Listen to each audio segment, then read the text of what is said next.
Thank you, Chairwoman Velasquez, Ranking Member Shabbat, members of the committee. We at the SBA are committed to creating an environment where underserved and economically disadvantaged groups will flourish and enter the federal marketplace with fair access to federal contracts. We've taken many actions to advance that objective, and I will briefly outline a few of them here today. First of all, as you all know, we have changed rules on certification to make sure that small businesses are indeed the ones getting small business contracts. First ever rule change in that area. Secondly, with the joint request of me and the White House Office of Federal Procurement Policy, federal agencies spent months reviewing 11 million contract actions from the past 2 years to cleanse the database of miscoded contracts. Those were incorrectly reported as small business contracts. Almost 5 billion of misrepresented contracts have been cleaned out of the database for 2005 alone. We need to feel confident that the data we're using is correct so that we can prevent those from happening in the future. In addition, we are holding federal agencies accountable for hitting their goals. In fact, just a couple of months ago, we released the first ever small business procurement scorecard. We rated agencies red, yellow, or green on goal achievement and progress. The scorecard will help agencies measure their achievement in small business contracting and increase transparency and accountability while working with federal agencies to achieve mandates. I'm very proud of the progress we've made in those areas, but we're not stopping here.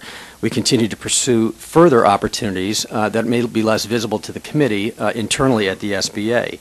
We've increased training for our field staff to enable them to improve outreach and improve support for small business clients, and refocused our PCRs on their primary responsibility, identifying small business opportunities at the federal agencies. In fact, almost 1,500 SBA employees in various functions have received a full week of training in the past several months, with an approximately 90% strong approval rating on the part of employees in terms of the quality of the training. This is very important to pushing the mission of the agency forward and our ability to serve well. Within the Hub Zone program, we're taking steps to ensure that those participating in that program are following the rules. We're committed to reviewing 5% of all certifications through a full-scale program examinations. We're either implementing or have already implemented all the recommendations from the Inspector General's 2006 report.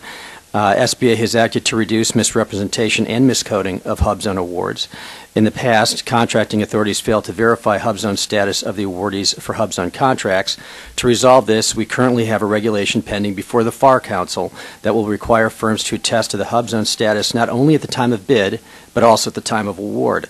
This regulation will help resolve both miscoding and the certification issue. At the same time, the federal procurement database is being reconfigured to block any entry for Hub Zone firms that do not have the required certification.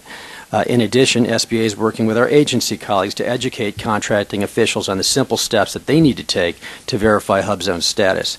In the 8A Business Development Program, we've taken a number of steps to improve the processes, to eliminate the backlogs of processing 8A and SDB certifications, to increase the flow of firms into the program quickly and easily, as well as to improve oversight of the program.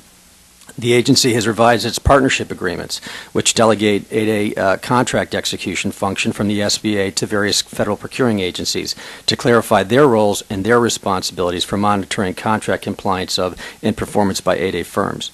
Agencies will now be held accountable for meeting all SBA regulations as well as FAR regulations. Our goal is to broaden access to 8A contracts to more program participants and ensure that firms and agencies are using the program properly. Now I'd like to comment briefly on the legislative proposals from the brief outline that we received. SBA would be opposed to the elimination of that delegation of authority as proposed. Agencies, we believe, need a streamlined process for making 8A awards. Since the delegation of authority was created in 1998, the program has grown nearly 40%. Without this authority, SBA and the agencies will be required to return to the laborious process of passing letters of intent back and forth.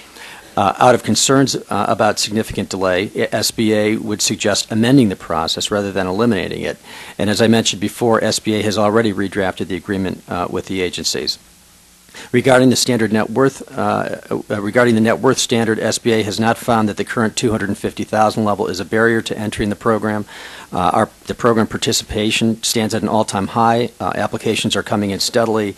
While studies have shown that indexed for inflation since the time it was instituted, the standard would be approximately $550,000. We do have concerns over a blanket $750,000 minimum.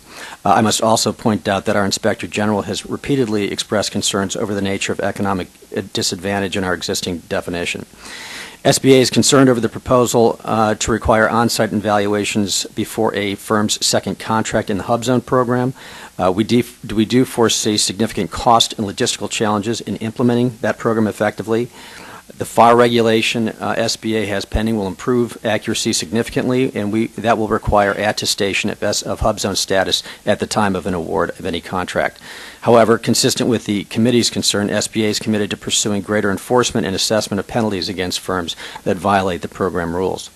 We're equally concerned about the other provision in this title restricting the award of Hub Zone construction contracts outside of a 150-mile radius from the Hub Zone's primary location.